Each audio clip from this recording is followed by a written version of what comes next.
Welcome to the Grand Theft World podcast, hosted and sponsored by these fine folks over here at grandtheftworld.com. The members in the upper right-hand corner, that's how you get to the community. And it's the members who get to hear the pre-show for this podcast, as sometimes we're a little late getting started because we're talking about all the stuff we can't talk about during the show. And the members are in the pre-show. They're in the meeting. They get to hear all the stuff before and after the stream. So if you want more factitude to your week, then you get yourself over to the members area. We also have a Grand Theft World town hall coming up this week. So if you want the chance to talk back to the screen and talk to the others, most importantly, we have a very, it's a very intellectually high aptitude audience at the town hall. A lot of smart people from around the world. So if you want to meet the others over here at grandtheftworld.com, just go to the top corner, join community, because that's how we're funded. And that's how you can hear uninterrupted all night, no commercials, no sponsor placements. You just get to hear the news.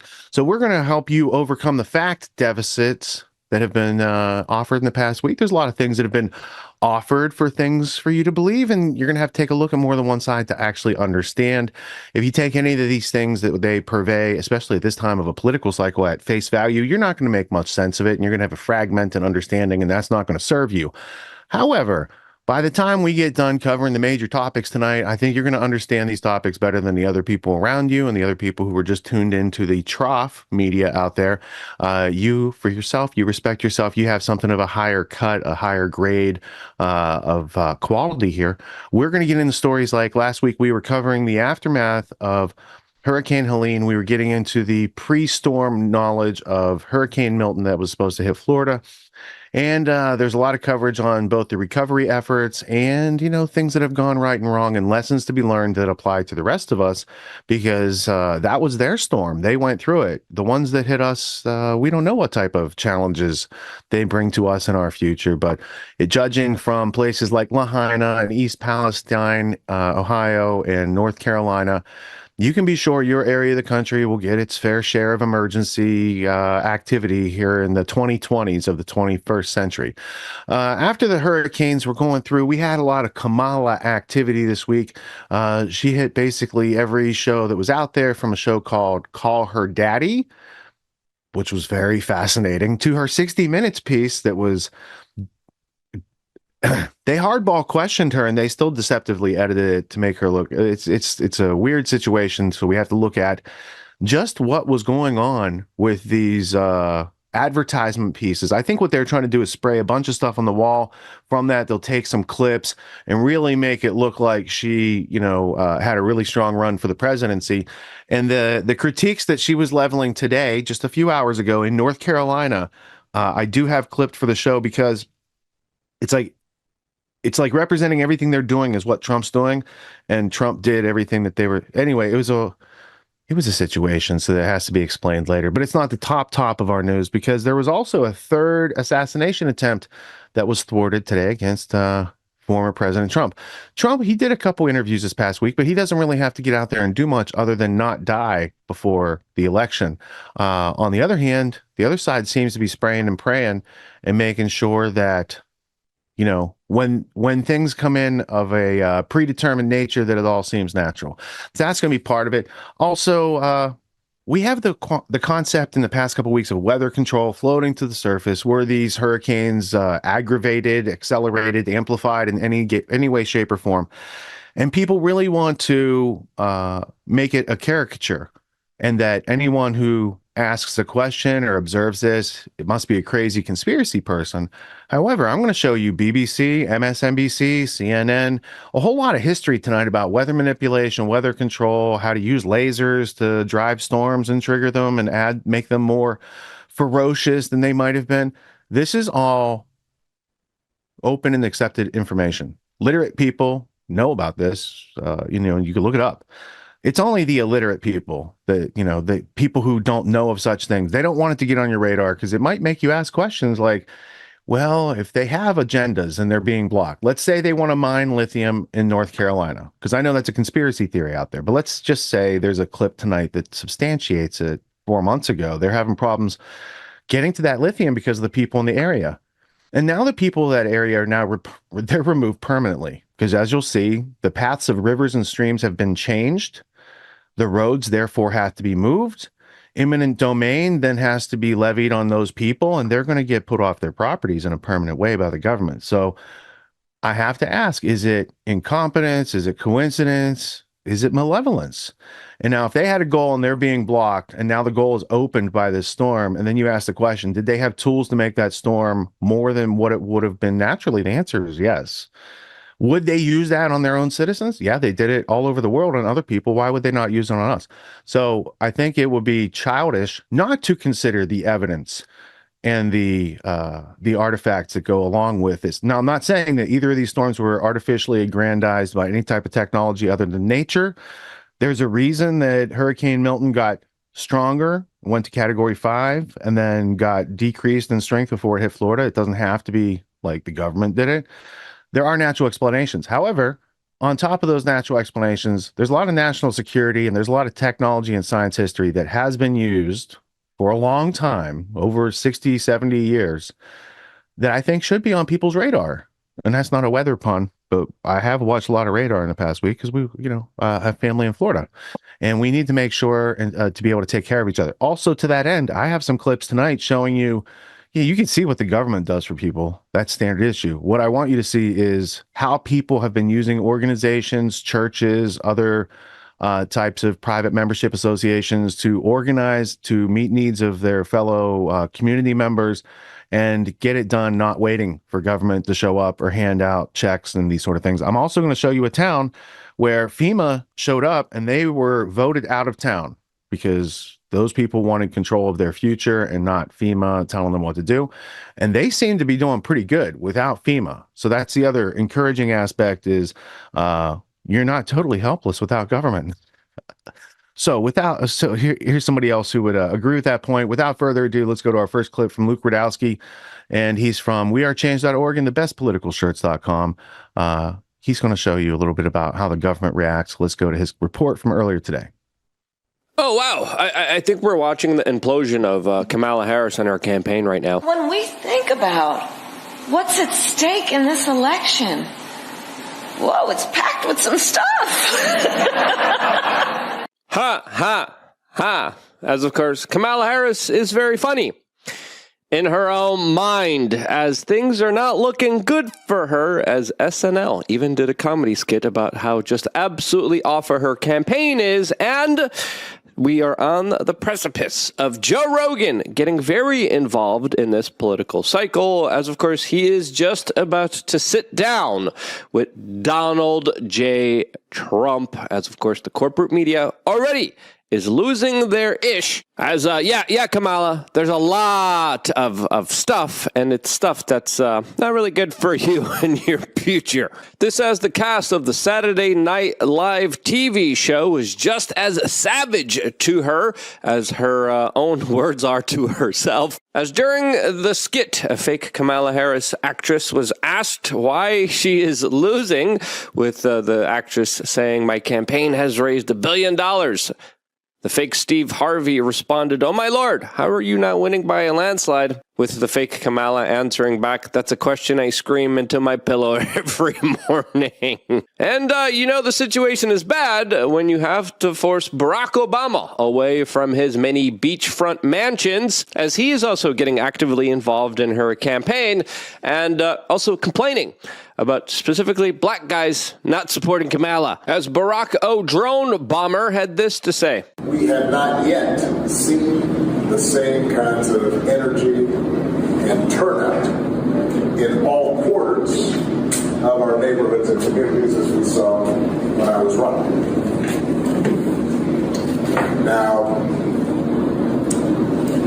I also want to say that seems to be more pronounced with the brothers. As it's fair to say that the brothers definitely had a lot of that build back better Bidenomics that really isn't working for them, as a lot of brothers are complaining specifically about migrants taking their jobs, taking their communities, making the cost of housing go up, the cost of labor go down, which of course immigration does. As Kamala Harris has even changed the way that she's been singing around this specific tune, highlighting how she allegedly is, tough on the border. When in reality, we know she's not. We know what the Biden administration has done to this country. It changed it forever. As a recent video that, of course, was just shared around by a lot of people on social media reads the caption, "It would be a shame if Barry saw this." Barry, of course, being Barack Obama drone bomber. Who you voting for? Trump. Come on, bro. Harris thugs backwards, bro. What? Harris. Man, we not voting for that, man. We voting for Trump, man. Now, who you voting for, Trump or Kamala? Man, Trump. We ain't with that Indian, man. Who, Kamala? Yeah, we ain't. Why you don't with her? Because she them immigrants. I'm black. So why you ride with Trump so much? Them Venezuelans taking all our bread. Hey, Trump or Kamala? Trump, to be honest. Why Trump, though? He used to keep immigrants out, so, we was able for us to get jobs. It's hard for us to get jobs now. Immigrants taking over. And they do it better than us, though, but they taking our man. All right, so this election around, you voting for Trump? Yeah, Miller, for I ain't even gonna lie. I'm not. Her Venezuelans, them, that's way. I don't with her. Like, what would make you want to vote for Kamala? I ain't gonna lie, we was the last two people on Earth. Still wouldn't do that. Damn. Bro, great. It's like that. Yeah, it's like that.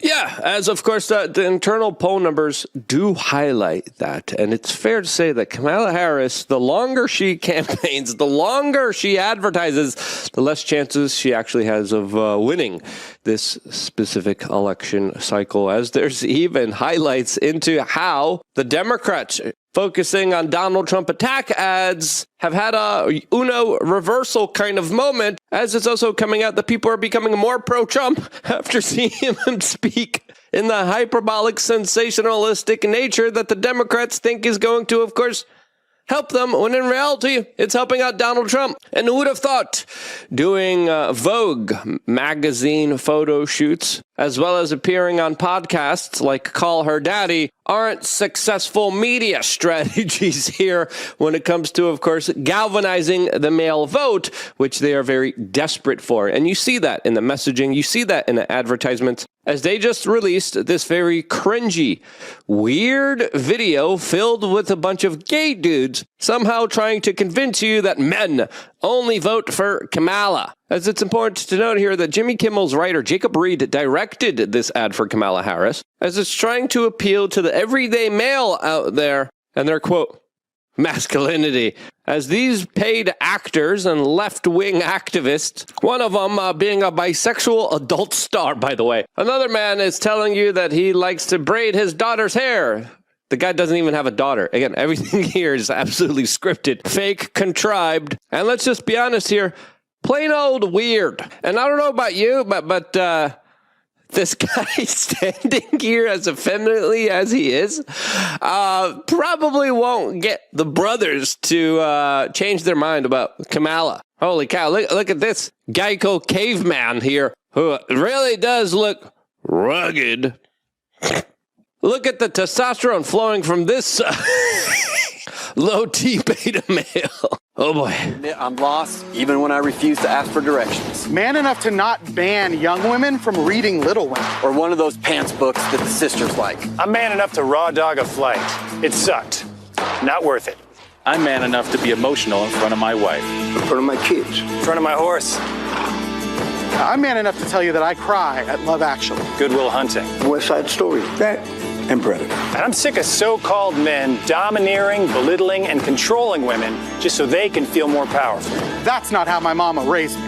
I love women. I love women who support their families. Women who decide not to have families. Women who take charge. And I'm man enough to help them win.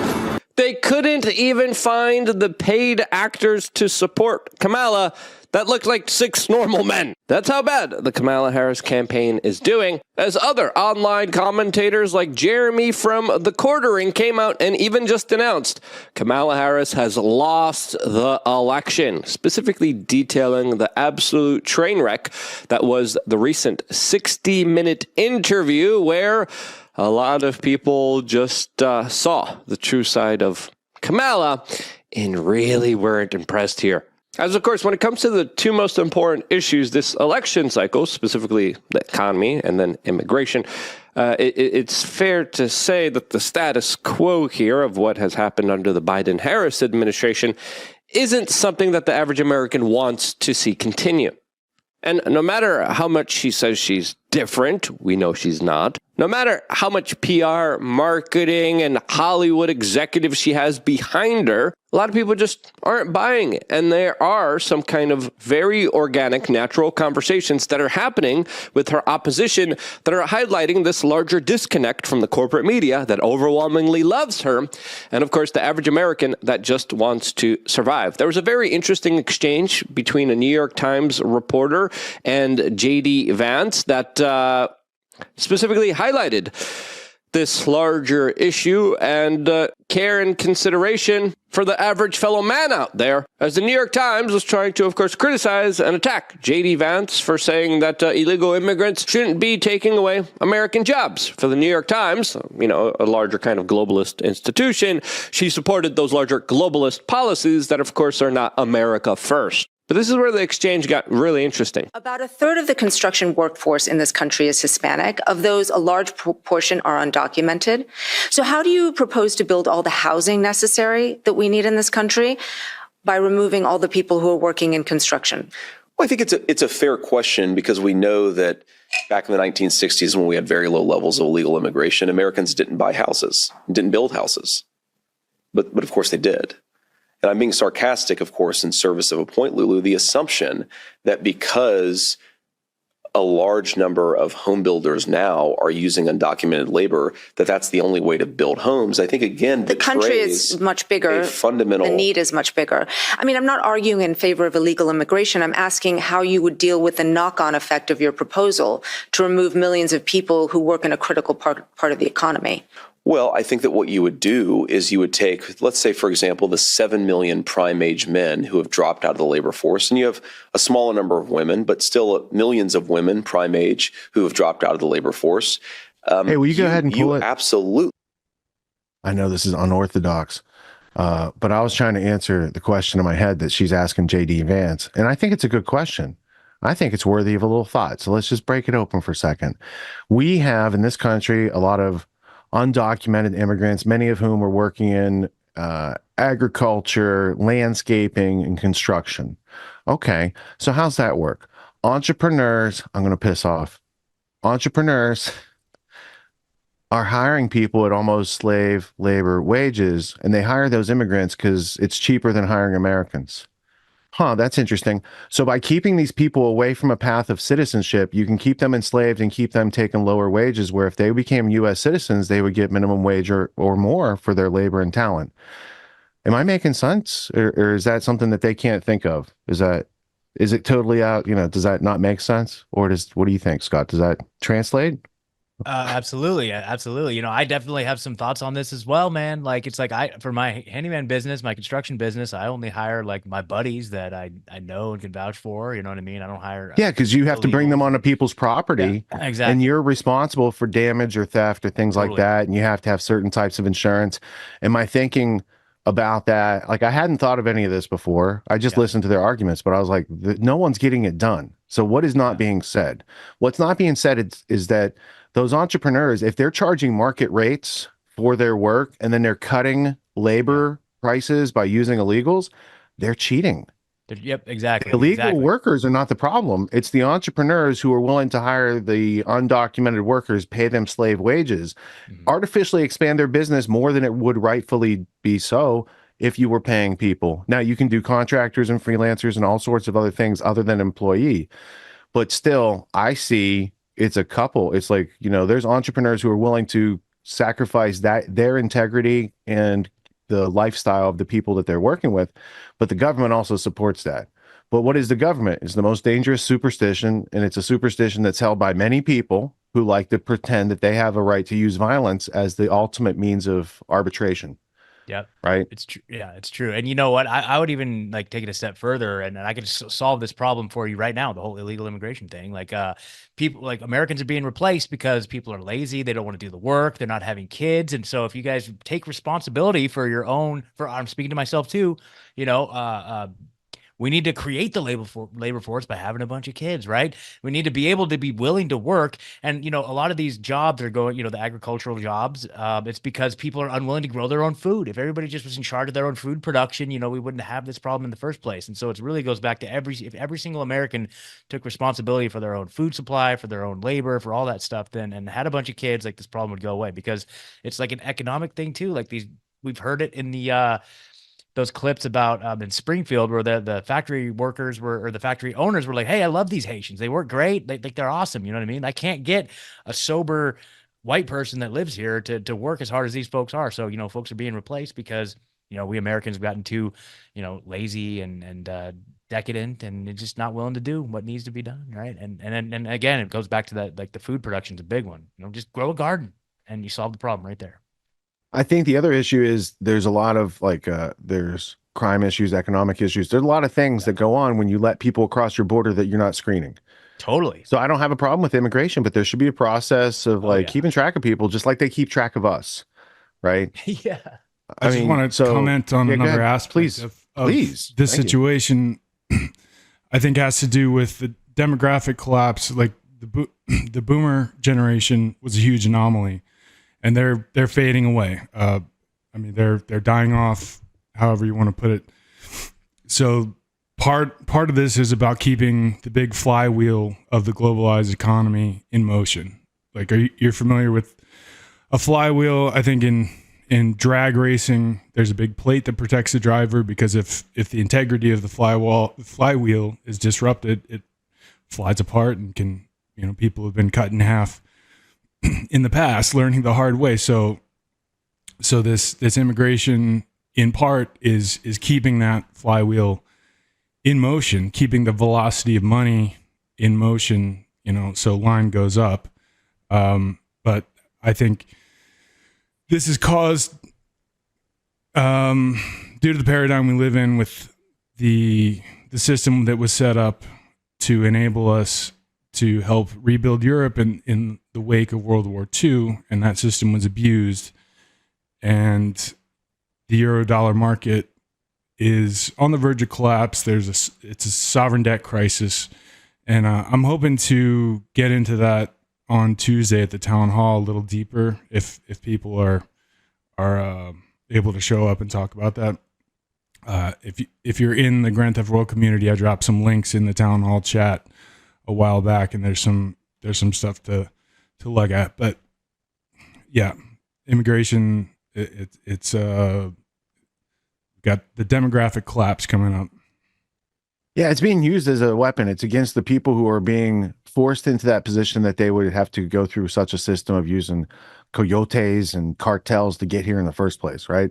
So it's not really helpful to them, and it's not really helpful to us, but it is helpful to the people who want to divide and conquer and make sure that slavery still exists and persists and is like integral and necessary to our culture. Because without that, you'd have a very different culture. You'd have one of self-reliance and maybe not such frivolous, superficial everything. And, you know, you wouldn't have room in the market for counterfeit products that are like the low-cost version and act like, you know, the ratchet strap or whatever you're buying, right? You would only have quality products that could remain in the market. So a lot of things about the market would improve. The market would definitely change without slavery. And certain things would be more expensive. Maybe you don't need them made out of titanium and stuff like that, right? Because most of those big globalist companies are the ones who like are the best at hiding their slave origins of their batteries and their metals and their machinery and their electronics. 100%, man. 100%. And we'll get into that tonight, you know what I mean, with the whole lithium thing. But like, it's like, it is quite shocking. Like those who can circumvent the normal business practices the best win. You know, and that includes exploitation of workers and you know, fraud and anything. It's like it incentivizes that. So, well, plus not only that, but when you find out later or justice comes too late, that's another form of it's military war strategy. Like we're gonna go occupy this area by deception, and by the time they found out, we've been in power so long that you can't take it back now. You can say that when they fortify an election, like you might be able to do something but they've already accomplished their plan for 4 years by the time you get to it. Yep. So they do have their strategic advantage on their side to break the rules like that. And not everyone wants to follow rules. So the people who might want to break rules might go one way, and the people who are like, rules are very important to our society, they might be on the other side, and they don't think the same way because these other people are always seeking to exploit, and these people are looking to preserve. So it's interesting. It's fascinating. We're going to see some of it unfold in these first couple clips. Everyone's doing some kind of self-help these days, and you can find a million self-help courses out there. Most other courses out there are hosting lectures, they're hosting videos, they're maybe even doing Q&As, and these are great starting points to encourage learning. But at Autonomy, we believe that hands-on practice is the best way to really lock in what we're learning. There's no better way to gain confidence and mastery than through action. After each lecture, we practice the concepts we've learned with other students, giving and receiving feedback in a non-judgmental environment. The result is mastery of concepts like entrepreneurship, ethical sales, and self-reliance in an environment that directly translates to the real world. Plus, you make connections with other like-minded individuals who are learning right alongside you, and you have a lifetime membership in the community. The Autonomy course with Richard Grove equips you with confidence, competence, and courage in a world filled with confusion and noise. You can learn more at getautonomy.info. We'll see you there.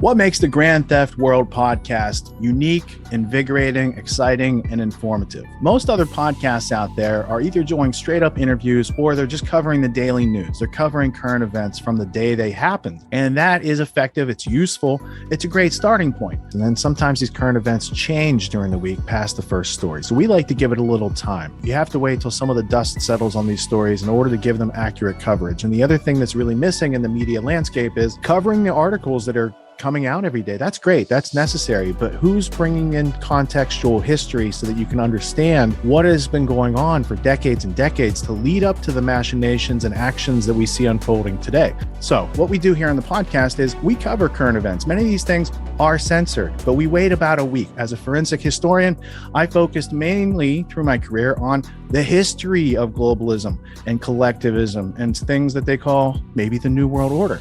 There's a lot of facts to these sort of circumstances, groups, events, activities, working groups that they've had over time. So for Grand Theft World listeners, we not only break down the current events, most of which that are censored during the week, we provide you with contextual history, we give you the source notes, the references, we do deep dives, and this really empowers you with an understanding of context and history so that you can make more informed decisions in your life. There's also a community, a membership where you guys can actually ask questions and we can get into the show and we can share evidence. And there's a town hall weekly for Grand Theft World for those who listen to it and are interested in covering the stories that we don't get to during a 6-hour show. Listening to it an hour a day, you could easily consume the week's news, but you're going to have substance and meaning and context and understanding. And with that, you can make higher quality decisions in your life. So if you're interested in more quality in your life, go to grandtheftworld.com, click podcast at the top, and we'll see you there. Thank you. These allegations are false. This isn't Grand Theft Auto, folks. This isn't a video game. What are the most surprising things that you discovered once you started pulling on that thread? Who he was connected to, what institutions he was influential over, what events he participated in? Come on, man. What are we talking about? Come on, man. No. You don't have to think about it, dude. I got this quote because you said you didn't know much about Klaus Schwab. I made it my job to, as soon as this happened, I'm like, okay, this guy's their front man. Let me learn about the official history of the World Economic Forum. I got their 40-year history. I got every book that Klaus Schwab has written or ghostwritten. I went through those books. This is one of the most interesting passages. Come on, man.